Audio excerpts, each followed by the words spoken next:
Sir, दोस्तों ये आदमी कंपटीशन बिल्कुल एग्जाम सही की बोल बच्चे रहा है। खूब इस तैयारी तरीके करते का हैं। होना पेपर चाहिए। भी सबका सही हो जाता है, लेकिन नौकरी टॉप रैंक वालों को ही मिलती है।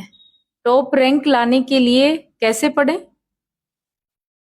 पढ़ने से ही नौकरी मिल जाती तो सबको मिल जाती, और पढ़ने से ही टॉप रैंक होती तो सबकी हो जाती।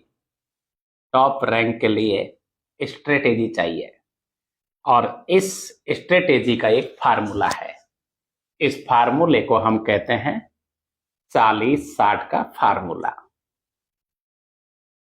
100% टाइम में से आपको 40% टाइम केवल और केवल स्ट्रेटेजी बनाने के लिए ही निकालना होता है, जिसे बहुत सारे विद्यार्थी नहीं जानते हैं। 40% स्ट्रेटेजी बनाने के बाद 60% एक्शन अर्थात पढ़ने को देना होता है, जबकि बहुत सारे विद्यार्थी योजना बनाते नहीं है, सिलेबस निकाला, किताब पढ़ी, एग्जाम देने चले गए। अब इस फार्मूले को कैसे अपनाओगे तो फिर अगली एग्जाम में आप भी टॉप रैंक ला सकते हो। तो 40% में आप क्या करोगे? सबसे पहले कोई भी जो एग्जाम है जिसका आप फॉर्म अप्लाई कर रहे हो, चाहे वो यूपीएससी की है, चाहे वो आरपीएससी की है या अदर बोर्ड की भी है, एग्जाम का एक निश्चित सिलेबस जो आपको मिलता है वो सबको मिलता है। आप उस सिलेबस को पहले समझोगे और उस सिलेबस को ही आप सब सिलेबस में इंडेक्स में काटोगे, तोड़ोगे। उस सिलेबस की पढ़ाई करो कम से कम 10-20 दिन तक। उस सिलेबस को आप इतना याद कर लो कि कंप्लीट दिमाग में बैठ जाए। उसके बाद अब जो एग्जाम होने वाली है उसका नेचर क्या है, एग्जाम किस रीति से अब तक होती गई है, सवाल कैसे पूछे जाते रहे हैं, इसकी योजना बनाओ। और ये बनाने के बाद अब आप किताब खरीदोगे मार्केट से, जिसमें टेक्स्ट बुक्स और एनसीईआरटी होगी, रेफरेंस बुक होगी।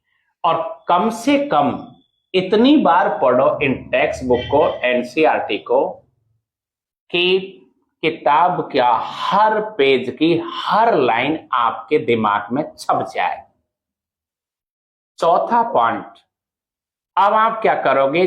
जितनी भी बार ये जो आप एग्जाम दे रहे हो, इससे पहले कितनी बार ये हो चुकी है, चाहे वो 5 बार या 10 बार या 50 बार, पूरे पुराने पेपर आप अपनी टेबल पर रखो।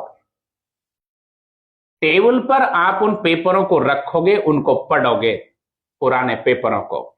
तो हम क्या करते हैं, पुराने पेपर जैसे ही पढ़े तो हम उस पेपर का प्रश्न का आंसर देखते हैं। 3 ऑब्जेक्टिव जो होते हैं उनको नहीं देख पाते।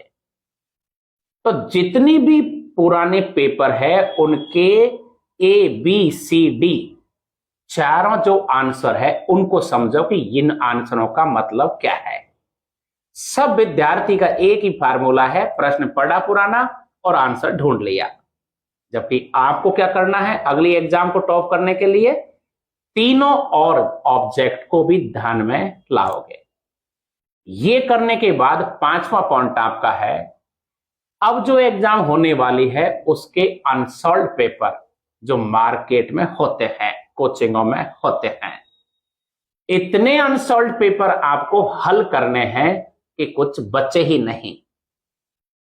और अगला 5वां आपका सबसे बेस्ट फार्मूला, टाइम मैनेजमेंट।